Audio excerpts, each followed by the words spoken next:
अब इसके पीछे क्या हर्षवर्धन त्रिपाठी जी वजह समझ में आ रही है? अब देखिए पूरा का पूरा विपक्ष तो ये कहेगा ना कि इस सीट से डर सता रहा था। एक गलती भारतीय जनता पार्टी ने की थी टिकट देकर भोजपुरी स्टार को, और वो गलती बीजेपी सुधारे ना सुधारे खुद कैंडिडेट ने सुधार ली है। नहीं प्राची, इतना आसान नहीं है।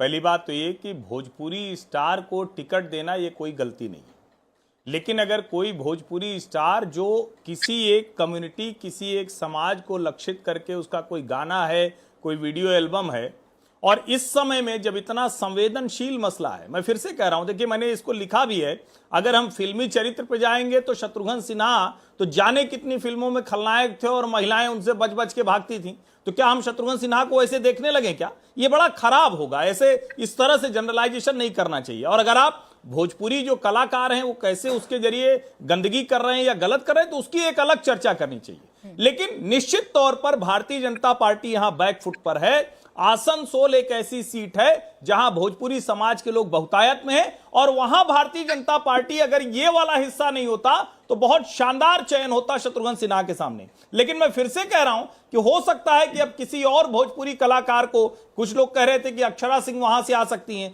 वो एक कोशिश हो सकती है, लेकिन ओवरऑल अगर कहें तो आज के परिदृश्य में यह चयन बिना सोचे समझे किया गया। बंगाल की सीटों का चयन जो लोग भी कर रहे थे, क्या उनको यह पहले नहीं पता था? क्या उनको यह जानकारी नहीं थी कि ये क्लिप्स कटेगी, आज के सोशल मीडिया के दौर में ये सब कुछ चलेगा? तो मुझे लगता है कि एक तो फिल्मी चरित्र, एल्बम चरित्र होता है, और एक व्यक्ति का चरित्र होता है। दोनों को अलग करके देखना पड़ेगा, वरना तो कोई भी फिल्मी कलाकार वो आएगा तो उसका कोई, हमें याद है गजेंद्र चौहान एफटीआईआई के डायरेक्टर बने थे, उनकी पता नहीं कौन कौन सी फिल्मों का लोग निकाल के दिखाने लगे। तो आप वो दोनों चरित्र एक साथ नहीं कर सकते, लेकिन निश्चित तौर पर भाजपा यहां बैकफुट पर आई है।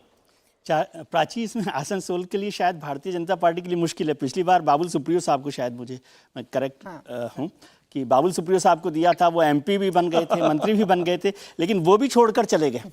और उसी के बाद शत्रुघ्न सिन्हा साहब आए, जो खुद भारतीय जनता पार्टी में लंबे समय तक एमपी भी रहे हैं, सरकार में मंत्री भी रहे हैं, तो वो कोशिश होती है। और हर्षवर्धन जी की इस बात से मैं सहमत हूँ कि भोजपुरी कलाकार या कोई भी फिल्मी कलाकार के फिल्मी चरित्र को उसके व्यक्तिगत चरित्र से नहीं जोड़ना चाहिए। और वो बंगाल की बात है, अच्छा हुआ कि यूपी में नहीं हुआ हर्षवर्धन जी, और दिल्ली में भी नहीं हुआ।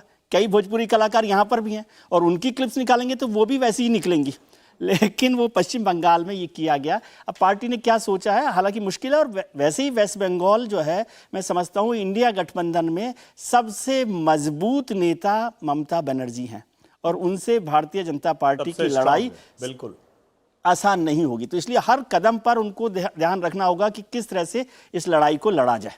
अब देखिए 20 उम्मीदवारों के नाम का ऐलान राशिद जी किया है, जिसमें से 11 जो हैं वो रिपीट किए गए हैं और 9 का टिकट काटा गया है, यानी कि 9 की जगह किसी और को उम्मीदवार बनाया गया है। कांथी से सुवेंदु के भाई को उम्मीदवार बनाया गया है। घाटल से टीएमसी के सांसद हैं, एक्टर हैं देव, तो उनके सामने एक्टर हिरेन को ही उतार दिया गया है। कूच बिहार से केंद्रीय मंत्री निशित प्रमाणिक को ही उतारा गया है। तो भारतीय जनता पार्टी ने भी बहुत ज्यादा रिस्क बंगाल में नहीं लिया है।